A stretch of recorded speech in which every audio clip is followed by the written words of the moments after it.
Now it's time for Perform Like a Pro, sponsored by The Wall. You ever have one of those back doors where it just never works right?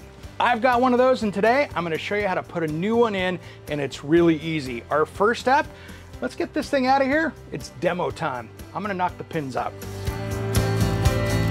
All right, a couple tips before you get started into demo day here, because you wanna be able to make sure you have the right door. Two things to consider. This is a 4 9/16 jamb, which means this house is built with 2x4s. If you have 2x6, you need a 6 9/16 jamb, so you might not get that right off your home center shelf. You might have to order that. Most new homes are built with 2x6 construction, so it's something to consider.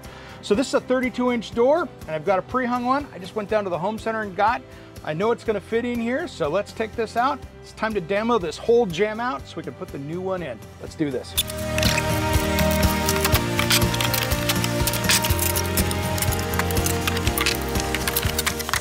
All right, guys, now I'm just gonna clean up the door jamb here, make sure I've got all the little pieces, old shims, screws, nails out of the way. That way we got a clean install for this brand new door.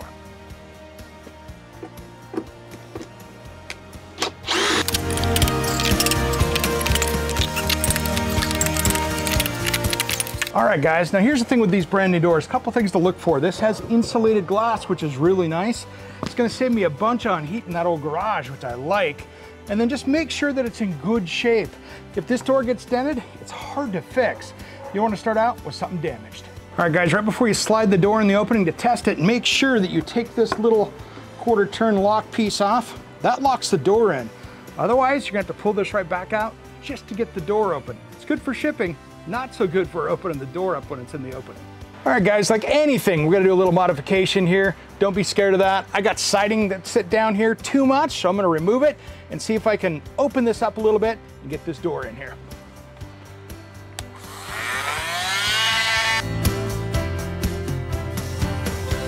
All right, guys, time to trial fit the door to see how well it fits in here. I think it's gonna be snug, but that's okay. Let's see what happens. All right, guys, this door is really level in the opening, even though the gaps look way off. This is where the level's so important, because when you're trying to get plumb and level, the eyeball can play tricks, and this is exactly what's going on here. So what I'm gonna do next is put my shims in and get it held in place exactly where it is, and that way I can get some screws in and hold it in place. All right, guys, another little tip. When you have a tight situation where this won't go in and it's gonna push over too much, just cut the shim down. It's a really easy way to do it. And it's this simple. And I'm gonna go in right behind this hinge, hold the shim there, come in from the exact opposite direction, and I can snug it up just like that. That way it's not gonna move, and this door is gonna fit in nice and tight. And the tighter we get it in here when we fasten it, the more level and plumb it's gonna be. All right, guys, the first thing I'm gonna do here is use these new fasteners. I haven't used them before, I've been dying to use them. These are these Top-Star fasteners, and so they're a 2-piece unit, so it'll actually screw through the door jamb, and then I can adjust it as I pull it out, and it doesn't actually sink it into the door anymore. So it's a great way to put a door, and it's an easy way to do it without having to overdrive those fasteners.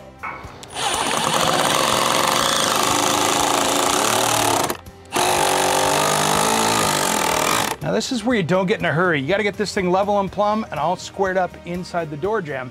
Now I like to put the screws in behind the gasket because it hides them a little better, and I think it makes for a better installation. So I'm gonna get this other side kind of locked in, and then we can chase it around and get it just perfect where we want it to be. All right, the important details we're looking for is once we get it in here plumb and level, we wanna make sure that we have these gaps right where we need them.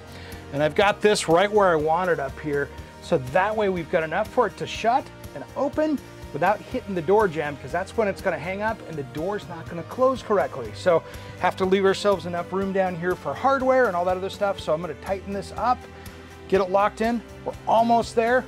This thing's almost done. All right, now the secret to getting this right is to work on the one side and get it right where it's locked in. The other side's easy because you just have to get it plumbed up and get the gap correctly. You don't want to chase it around the door. That's where the mistakes are made. It'll take it twice as long. Now what you're looking for is how the door sounds. You're gonna feel it hang up, but it needs to do this right here. When it closes, all you need to hear is the gasket compressing. That way, you know you're close. All right, guys, this job's done. little spray foam, but I can't do any caulking or anything because it's going to be raining outside. So the next dry day, I'm going to paint it up, caulk it up, and this project's done. This is a project you can tackle, and it's pretty easy. Just got to pack a little patience along the way.